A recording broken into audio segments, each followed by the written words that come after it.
Ce mercredi 28 septembre 2011, un conseil des ministres s'est tenu de 10h à 12h30 à la Fondation Félix Houphouët-Boigny pour la recherche de la paix à Yamoussoukro, sous la présidence de son Excellence M. Alassane Ouattara, président de la République, chef d'État. L'ordre du jour de cette réunion portait sur les points principaux suivants. 1. Ordonnances et décrets. 2. Mesures individuelles. 3. Présentation de communication. 1. Ordonnances et décrets. Au titre du ministre d'État, garde des Sceaux, ministre de la Justice, le Conseil a adopté 2 ordonnances. La première est relative à l'enregistrement des naissances et des décès survenus durant la crise post-électorale entre le 30 novembre 2010 et le 31 juin 2011. L'établissement des actes de l'état civil, notamment les actes de naissance et de décès, a été fortement perturbé et dans certains cas paralysé en raison de la fermeture des centres d'état civil dus aux actes de violence qui ont émaillé cette période. La présente ordonnance a pour but de remédier à cette situation en autorisant les enregistrements de naissance et de décès survenus entre le 30 novembre 2010 et le 31 juillet 2011. La seconde ordonnance porte suspension des délais de procédure en raison de la crise sociopolitique survenue en Côte d'Ivoire. La crise sociopolitique survenue en Côte d'Ivoire dans la période allant notamment de janvier à mars 2011, ayant perturbé le fonctionnement normal du service public et de la justice, les délais de procédure fixés par les textes en vigueur pour cette période, notamment aux fins de saisine, de prescription, de péremption d'instance, d'exercice de voie de recours et d'exécution des décisions, dans toutes les procédures judiciaires, contentieuses ou non, sont suspendus. Avec la présente ordonnance, les actes de procédure qui devraient normalement intervenir pendant cette période peuvent à nouveau être introduits sans forclusion et les délais administratifs recommencer à courir à compter du 1er octobre 2011. 2. Au titre du ministère d'État, ministère de l'Intérieur, le Conseil a adopté 2 ordonnances et 2 décrets. Une ordonnance d'orientation sur l'organisation générale de l'administration ivoirienne. La loi numéro 2001-476 du 9 août 2001 d'orientation sur l'organisation générale de l'administration territoriale a fixé le cadre d'organisation et de gestion des entités administratives territoriales. Au terme de ces dispositions, les circonscriptions administratives déconcentrées sont aujourd'hui organisées autour de la région, du département, de la sous-préfecture et du village. Quant aux entités décentralisées, elles sont structurées à travers 5 types de collectivités que sont la région, le district, le département, la ville et la commune. L'ordonnance prise ce jour propose 3 points de modification substantielles qui concernent 1. La suppression du département en tant qu'entité décentralisée et donc la suppression des conseils généraux. La suppression du district en tant qu'entité décentralisée, la suppression de la ville en tant qu'entité décentralisée, la fixation d'un nouveau type d'entité territoriale déconcentrée, dénommé le district, constitué d'un regroupement de régions. Les mesures prises sont fondées sur la nécessité de réduire le nombre de collectivités qui sont apparues comme source d'inertie en raison de nombreux conflits de rattachements territoriaux consécutifs à leur création.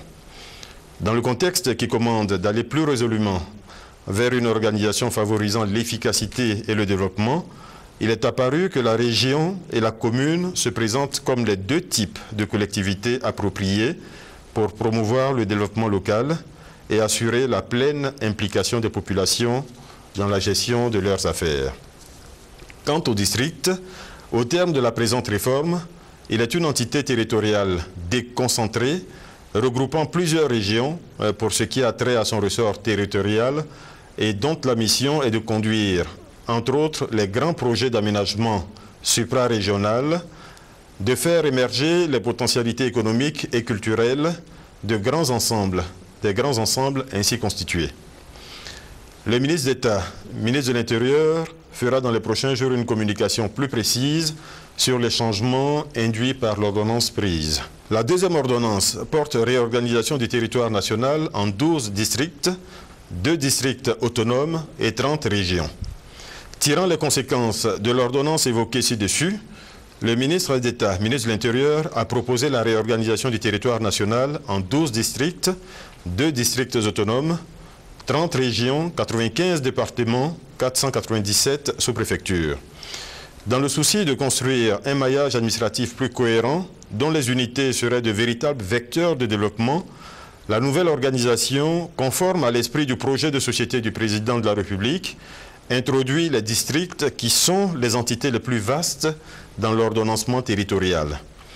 Les districts seront l'espace de mise en œuvre des grands projets d'aménagement et d'investissement et contribueront à la résorption des disparités régionales et à la lutte contre les particularismes. Concernant les régions, leur nombre est porté de 19 à 30 par le nouveau découpage régional.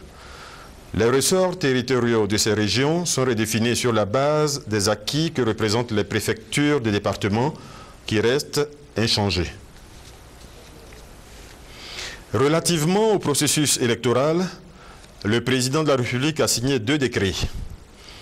Le premier portant convocation du collège électoral. Conformément à l'article 20 de la loi numéro 2000-514 du 1er août 2000, portant code électoral, tel que modifié par l'ordonnance numéro 2008-133 du 14 avril 2008, portant ajustement du code électoral pour les élections de sortie de crise, la Commission électorale indépendante a adopté, en sa séance de travail du 26 septembre 2011, le chronogramme relatif à la préparation et au déroulement du scrutin législatif. Ainsi, la date de tenue du scrutin législatif est fixée au dimanche 11 décembre 2011. 2. Décret relatif à la détermination des circonscriptions électorales pour la législature 2011-2016. Conformément à l'ordonnance numéro 2011-224 du 16 septembre 2011, qui a fixé le nombre de députés pour la législature 2011-2016 à 255, et au terme des dispositions de l'article 69 du Code électoral, et sur proposition de la Commission électorale indépendante, le président de la République a signé un décret relatif à la réorganisation des circonscriptions électorales de la prochaine législature. Le document correspondant sera rendu public dans les prochains jours.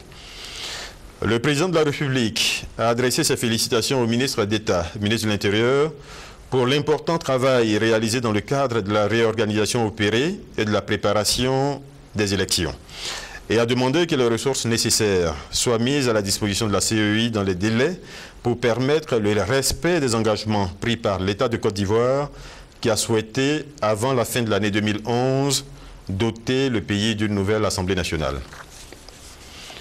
Au titre du ministère de la Salubrité urbaine, le président de la République a signé un décret portant modification du décret numéro 2010-221 du 17 août 2010 portant création, organisation et fonctionnement du comité de suivi et d'exécution du protocole d'accord du 15 juillet 2010 en application du décret numéro 2010-194 du 15 juillet 2010 portant réouverture de la décharge publique d'Akwedo pour une période de 30 mois. Dans la nouvelle orientation du gouvernement qui consiste à restaurer la confiance entre les populations et l'administration, il est urgent et nécessaire que le ministère en charge de la salubrité urbaine assure la pleine responsabilité des actions du comité de suivi en liaison avec les ministères concernés.